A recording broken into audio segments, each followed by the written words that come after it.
China isn't just planning a visit to the moon. It's laying out a clear, hardware-tested roadmap to build a permanent settlement at the lunar South Pole. This video breaks down the real engineering behind that vision, the missions already launched, the technology being tested, and the milestones leading to a functioning lunar base by 2050. By the end, you'll understand how China plans to build a lunar city, why it matters, and what makes it uniquely possible today. China's roadmap toward a lunar settlement stands out because it is built on scheduled phases, tested hardware, and missions that are already in motion. The central idea is that the path to a lunar city begins with a crewed landing. By 2030, an objective supported by concrete progress. China's Long March 10 rocket has already undergone major milestone tests, demonstrating the capability to launch both crew and lander components needed for this achievement. This aligns with the nation's strategy to establish the International Lunar Research Station, or ILRS, beginning in the early 2030s. The ILRS plan is split into two major phases. The first, stretching from roughly 2030 to 2035, aims to construct what China calls the basic model. This stage consists of robotic infrastructure placed at the lunar South Pole, a region chosen for its near-continuous sunlight, potential water ice reservoirs, and stable thermal conditions. The key contributions of this phase include scientific landers, long-range rovers, power units, and modular structures that robots will assemble. These elements will prepare the ground for more complex habitats and operations. By the time the basic model is functional around 2035, the project shifts into its second phase, lasting until about 2050. This phase is where they transition from a single research station into a broader network, a genuine lunar settlement. Plans include additional modules positioned on the surface, expansion into underground zones, and a support platform in lunar orbit to link operations. What makes this timeline credible is that major components, from resource scouting spacecraft to construction testing missions, are already advancing. Chang'e-7 and Chang'e-8 are crucial to this roadmap, providing data on water availability and demonstrating early building techniques. This structured approach offers not just consistency, but also resilience, ensuring each mission expands on the previous one. Together, this roadmap paints a picture not of a distant dream, but of a sequential engineering effort designed to culminate in a functional, continuously powered lunar outpost, one that could grow into humanity's first extraterrestrial settlement.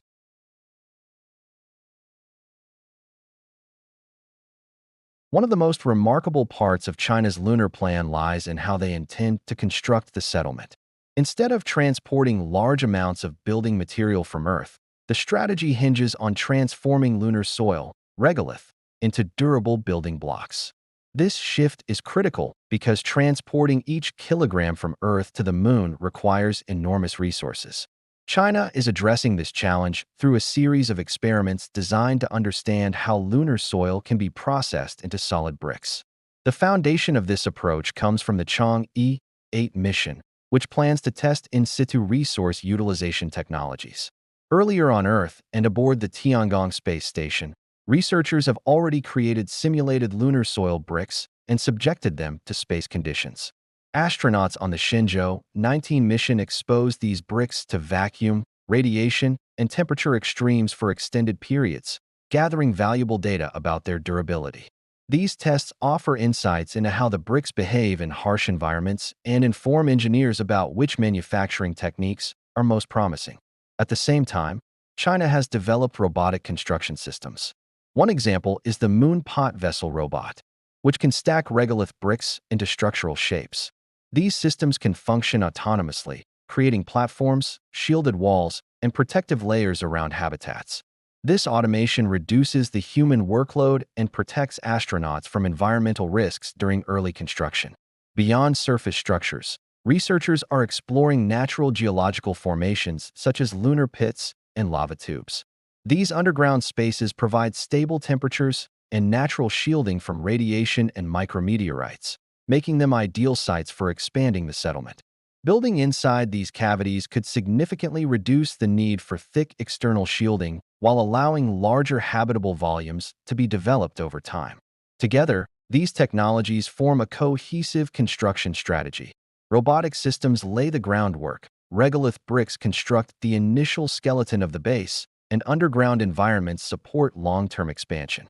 This integrated approach demonstrates how China plans to create a sustainable lunar settlement with materials sourced entirely from the moon itself, transforming local resources into the foundation of a future lunar community. A permanent lunar base cannot function without reliable, continuous power.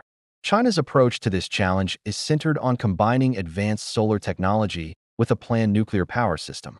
This dual-source architecture is essential because of the moon's long nights and extreme environmental conditions.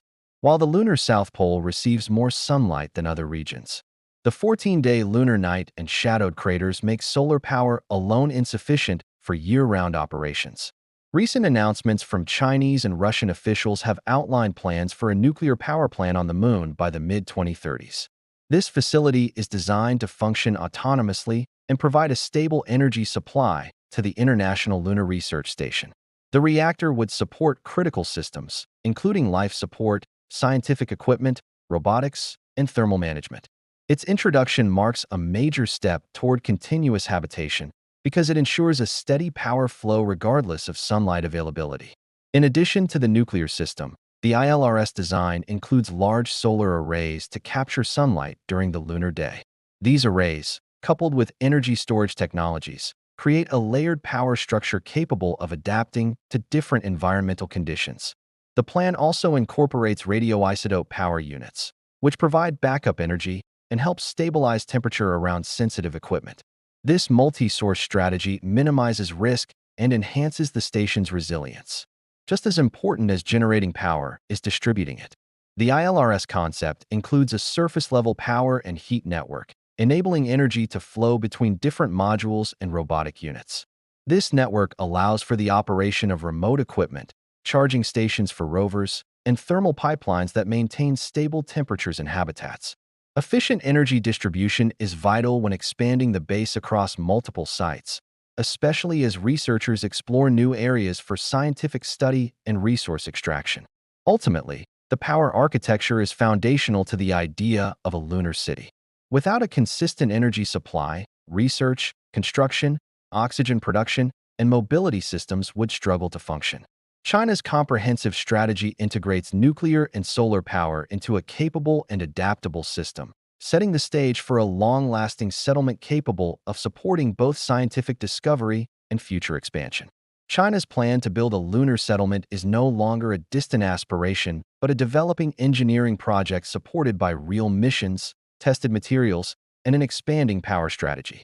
The roadmap, the construction technologies, and the energy systems all point toward a future where a functional base exists on the moon's south pole by mid-century.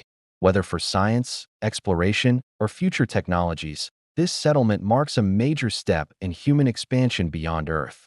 If you enjoyed this video, don't forget to like, share, and subscribe.